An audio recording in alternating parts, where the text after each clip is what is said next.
안녕하세요. 정보가 세상을 바꾼다의 인포뱅크입니다. 이번에 전해드릴 내용은 범민주 진영의 승리로 끝난 홍콩 구의원 선거, 충격받은 중국, 잇따른 특단 조치, 중국, 미국 가금류 수입 허가, 지식재산권 처벌 수위 확대입니다. 여러분의 구독과 좋아요는 저에게 많은 도움이 되오니 구독과 좋아요 많이 눌러주시기 바랍니다. 그러면 시작해 보겠습니다. 이번 주제는 범민주 진영의 승리로 끝난 홍콩 구의원 선거, 충격받은 중국, 잇따른 특단 조치, 중국, 미국의 가금류 수입 허가, 지적재산권 처벌 수위 확대입니다. 자, 지금 보시면 이건 이번에 홍콩 구의원 선거 결과를 보면 되는데요. 자, 지금 보시면 2015년 같은 경우는 친중파가 308명, 그리고 범민주파가 122명, 기타가 1명. 그런데 이번에 완전히 역전이 됐죠. 범민주파가 388명, 친중파가 63명, 기타가 1명이 지금 뽑히게 된 것입니다. 그래서 이번에 대역전극이 일어나게 된 것입니다. 자, 내용을 조금만 보고 간단히 보고 다른 내용으로 넘어가겠습니다. 범민주 진영의 승리로 끝난 홍콩 구의원 선거인데요. 홍콩 선거관리위원회가 이렇게 발표를 했는데 18개 지역에서 치러진 452석을 뽑는 구의원 선거에서 범민주 진영이 388석, 친중파가 63석, 중도파가 1석을 뽑혀서 여기에 총 452석이 된 것입니다. 친중계 정당이 과반을 차지하고 있던 18개 구의회도 이번 선거로 인해서 17개 것이 범민주계로 넘어가게 됐다. 말하자면 한 곳만 빼놓고 범민주계가 다 통합을 했다라고 보시면 됩니다. 그러면 이번에 열린 홍콩 구의원 선거에 대해서 의의를 한번 보겠는데, 원래 홍콩의 구의원은 입법 권한이 없어요. 입법 권한이 없기 때문에 선거에 주목을 못 받게 된 거죠. 그런데 이번에 홍콩 선거는 반정부 시위대가 대학을 점령했고, 그리고 홍콩 교통을 마비시킨 직후에 치러졌기 때문에 언론의 영향을 많이 받고 사람들의 뇌리의 인식의 영향도 많이 받게 된 것입니다.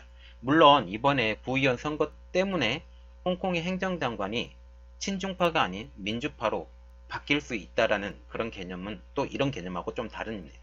그 개념은 다시 생각해서 해야 되는데 그 내용은 제가 좀 자세히 정리해서 여러분들에게 올려드리겠습니다.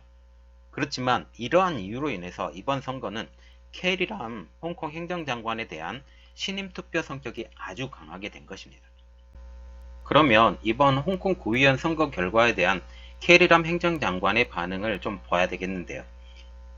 캐리람 행정장관은 입장문을 통해서 시민들의 의견에 대해서 되돌아보겠다라는 짧은 언급만 있었습니다.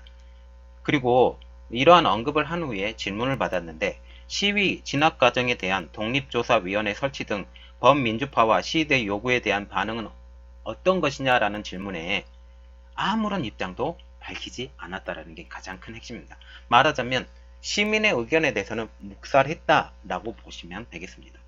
그러면 이번 결과가 홍콩의 주식시장에게 영향을 미쳤는데요. 범민주파의 승리로 시위가 누그러질 것에 대한 기대로 전거래일 대비 1.5% 상승. 지금 홍콩의 구의원 선거 결과에 대한 중국의 잇따른 행정 조치들이 벌어지고 있는데요. 첫 번째로는 선전의 홍콩 비상대응센터 개소입니다. 중국은 이미 홍콩 시위 발생 이후에 선전 교회의 비밀리에 사무실을 개소하고 홍콩 사무를 관장해 오고 있었죠. 그런데 이번 선거의 결과로 친중 진영이 참패를 하게 됐죠. 이 참패를 통해서 이 사무실의 기능을 대폭 확장하고 공식화하게 된 것입니다. 말하자면 이제는 드러내놓고 일을 하겠다라는 거죠. 자, 두 번째로는 홍콩 주재 연락판공실 주임 경질 검토입니다.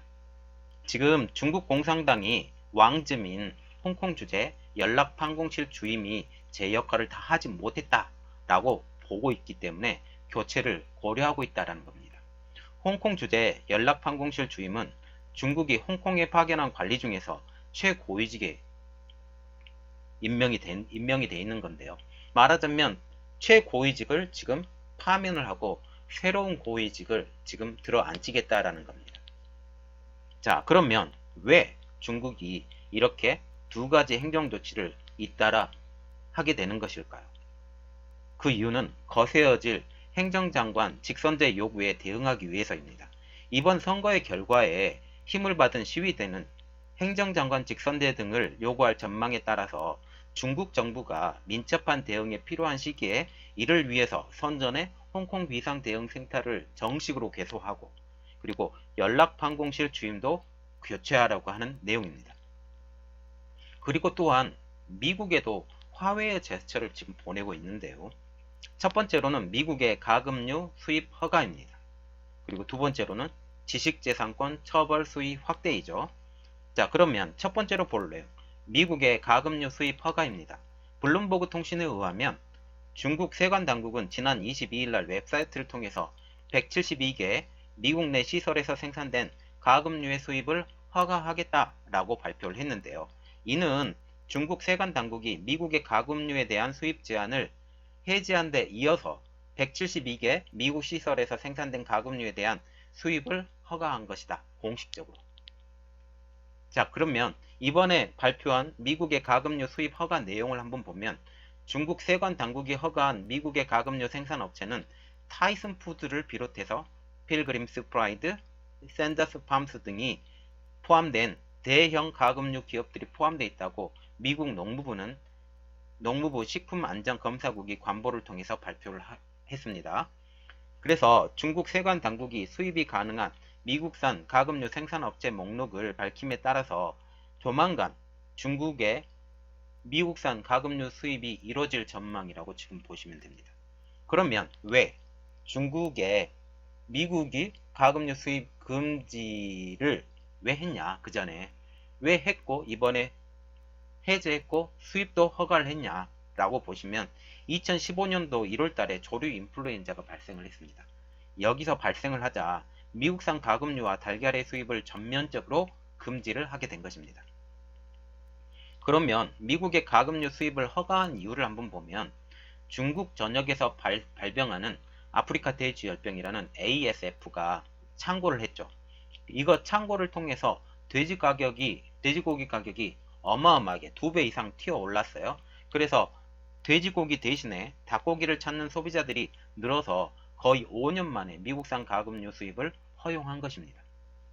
그리고 미국의 가금류 수입을 허가한 또 다른 이유가 또 있는데요.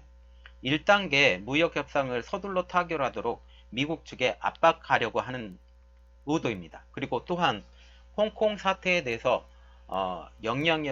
미국의 영향력을 줄이겠다라고 생각을 한 다시 그런 생각까지 머리를 굴리는 것입니다.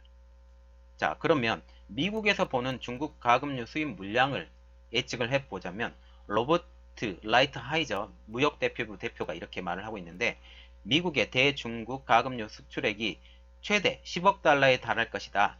중국은 지금까지 최대 연간 7억 2,200만 달러의 상당의 닭과 7,100만 달러의 칠면조를 중국에 수출한 바가 있다라고 말을 하면서 커다란 지금 기대를 갖고 있습니다.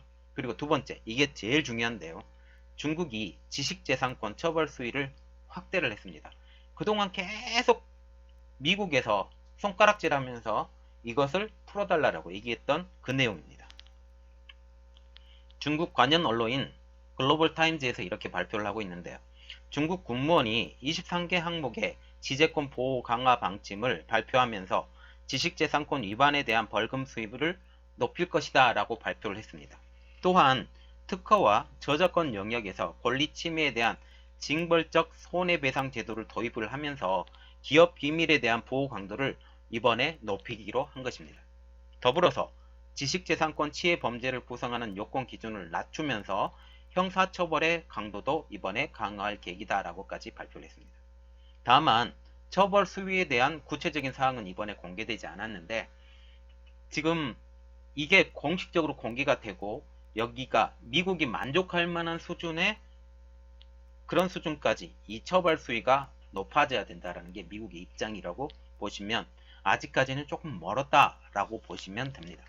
특히 2020년까지 지적재산권 침해를 효과적으로 줄일 수 있는 목표로 낮은 보상과 높은 비용 그리고 증거 수집의 어려움을 포함한 많은 문제를 극복할 방침이며 2025년까지 중국의 지적재산권 보호에 대한 사회적 만족도를 높은 수준에 도달하게 할 것이라고 지금 말을 하고 있어요. 그리고 지금 가장 무역협상의 난제로 꼽혀왔던 지적재산권인데 미국은 중국의 지적재산권 탈취를 금지하는데 더욱더 힘써줄 것이라고 손가락질하면서 지속적으로 지금 요구를 해오고 있었어요. 그래서 미국이 기업들이 기술을 강제 이전하는 것을 막아달라고도 요구를 했죠. 이 부분에서 여기선 빠져 있습니다. 강제 이전 부분. 그래서 이 강제 이전 부분이 빠져 있으면 반쪽짜리인 것인데 이것까지 미국에 허용할 것이냐 라는 것은 우리가 눈여겨봐야 될 내용입니다. 그래서 이번에 지적재산권의 발표에 대해서 시장이 반응을 했는데요. 중국이 지적재산권 보호를 강화하는 정책을 내놓으면서 미국과 중국의 무역협상에 긍정적인 기대감이 높아진 분위기입니다. 물론 홍콩 사태가 그것을 계속 끌고 나가게 되면 아니면 홍콩을 미국에서 포기를 하든지 아니면 홍콩을 미국에서 더욱더 강화를 하든지 그 내용이 어떤 상태까지 가게 될지는 저는 모르겠지만 이 상황을 홍콩 사태를 빗대어서 어떤 상황을 선택을 할지는 미국의 입장인데 여기에 어떤 입장으로 갈지는 한번 우리가 눈여겨봐야 될 내용입니다. 말하자면 두 축이에요. 홍콩이냐 아니면 1차 무역협상이냐. 1차 무역협상을 하면서 홍콩 사태를 그대로 끌고 가느냐 아니면 홍콩 사태를 포기하고 미국의 어떤 입장으로 갈 것이냐. 이것을 우리가 보고 이것에 대해서 판단하고 어떤 방향으로 진행될 것인가에 우리가 촉각을 세워야 되겠습니다. 그래서 특히 이번 발표를 통해서 중국이 원하는 것은 1단계 무역협상을 서둘러 타결하도록 하는 미국 측에 압박하려는 의도가 여기에 많이 깔려져 있죠. 이것을 통해서 미국에는 유화 정책을 그리고 홍콩에는 강한 압박을 지금 가하고자 하고 있는 중국입니다. 말하자면 그 행정장관 직선제는 막겠다. 그리고 미국의 무역협상은 그것을 문호를 개방하겠다라고 지금 보면 되는데 자 보시면 2차 협상, 3차 협상까지 있습니다. 여기 2차 협상은 질질 끌겠다라는 전략을 지금 갖고 있는데 이 상황을 우리가 눈여겨보고 어떤 상황으로 진행될 것인가에 대해서 우리가 다시 한번 고려하고 중국도 좋은 전략을 지금 세우고 앞으로 나가고 있는데 이것에 대해서 미국이 어떤 반응을 할 것인가에 대해서 우리가 다시 한번 생각을 해보면 좋겠습니다. 자, 지금까지 여기까지 저의 내용이었고요. 저의 내용이 여러분들에게 많이 도움이 되셨다면 구독과 좋아요 그리고 알림 버튼까지 좀 눌러주시기 바랍니다. 감사합니다.